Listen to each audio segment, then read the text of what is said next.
کچھ چیزیں میں نے آپ سے عرض کیا کہ اس میں یہ بتائی جائیں گی کہ ہمیں کن چیزوں کا اہتمام کرنا چاہیے۔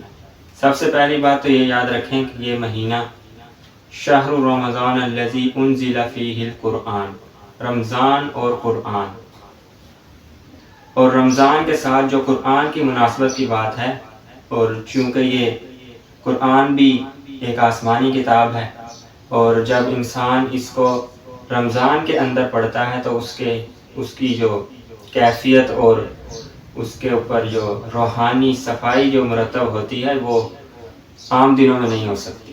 تو سب سے زیادہ قرآن کے ساتھ دل لگانا چاہیے رمضان میں تلاوت کے اعتبار سے، تلاوت کی کثرت۔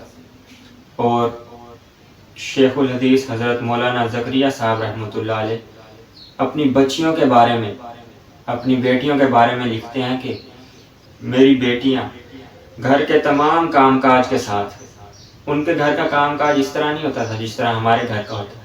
ان کے گھر روزانہ مہمانوں کی مقدار 35 سے 40 کم سے کم، اور 150 سے 150 تک پہنچ جایا کرتی تھی، اور ان کا سارا جو ہے کھانے پینے کا انتظام میری بیٹیوں نے ہی کرنا ہوتا تھا۔ گھر میں کوئی ملازمہ بھی نہیں تھی، اور وہ کہتے ہیں کہ میری 5 بیٹیاں تھیں اور انہوں نے ہی سارے مہمانوں کا جو ہے 2 وقت کا کھانا تیار کرنا ہوتا تھا۔ کہتے ہیں کہ میرے گھر میں اکثر عجیب واقعات ہوا کرتے تھے، تو اس میں سے ایک چھوٹا سا آپ کو بتاؤں کہ انہوں نے لکھا کہ ایک بار میں گھر سے باہر نکلا تو میں نے دیکھا کہ شیخ الحدیث حضرت مولانا حسین احمد مدنی صاحب جو ہے میرے گھر کی طرف تشریف لا رہے ہیں، اور ان کے ساتھ جو ہے 8-10 بندے اور بھی ہیں۔ کہتے میں بڑا حیران، ٹھیک دوپہر کا وقت تھا اور گھر میں کھانا بھی کھایا جا چکا تھا۔ تو جب وہ آئے تو میں ان سے کہا کہ حضرت آپ اوپر تشریف لے جائیں، ان کا مہمان خانہ اوپر تھا، تو انہوں نے کہا کہ آپ اوپر تشریف لے جائیں، اور میں نے اپنی بیٹیوں سے کہا کہ تم جلدی سے چولہوں میں آگ لگاؤ۔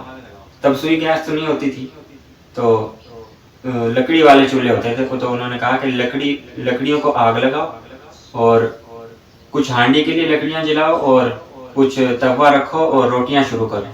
اور کہتے ہیں کہ میں ننگے پاؤں باہر کی طرف بھاگا۔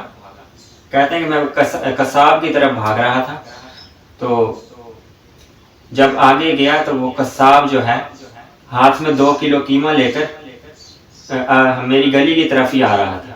تو میں نے اس سے کہا کہ پوچھا کہ یہ کیا؟ تو اس نے کہا کہ یہ میں قیمہ کسی کے لیے لے کے جا رہا ہوں۔ تو انہوں نے کہا کہ یہ قیمہ مجھے دو، اور جس کے لیے لے جا رہے اس کو کچھ اور دو۔ تو کہتے ہیں میں قیمہ لے کر گھر آیا تو وہ ہانڈی میں جو ہے پیاز اور ٹماٹر کا مسالہ بھون رہا تھا، تو وہ قیمہ لا کر جو ہے میں نے اس میں ڈال دیا ہانڈی میں۔ تو ادھر 5-6 روٹیاں تیار ہو گئیں، اور میں نے جلدی سے اوپر جا کر شور مچایا کہ دسترخوان لگاؤ، دسترخوان لگاؤ، اور اتنے میں دسترخوان لگا، پانی رکھا، اور اتنے میں جو ہے وہ قیمہ جو ہے نیم برشت ہو گیا، اور 5-6 روٹیاں پک گئیں، وہ رکھیں۔ تو حضرت مولانا حسین احمد مدنی صاحب کہنے لگے کہ یہ کھانا جو ہے ہمارے آنے سے پہلے ہی تیار تھا۔ تو انہوں نے کہا کہ نہیں حضرت، یہ قیمہ جو ہے آپ کے آنے کے بعد بازار سے لیا گیا ہے۔ تو سب لوگ کہنے لگے کہ یہ کیسے ہو سکتا ہے کہ یہ قیمہ جو ہے ہمارے آنے کے بعد بازار سے خریدا گیا ہو، اور یہ اتنی جلدی یہ سب کچھ۔ تو حضرت ابراہیم بلیاوی صاحب منطق کے بہت بڑے استاد تھے، انہوں نے کہا کہ یہ بات کچھ معقول نہیں ہے، عقل میں آنے والی بات نہیں ہے کہ یہ اتنی جلدی 12 منٹوں میں جو ہے یہ سب ہو گیا۔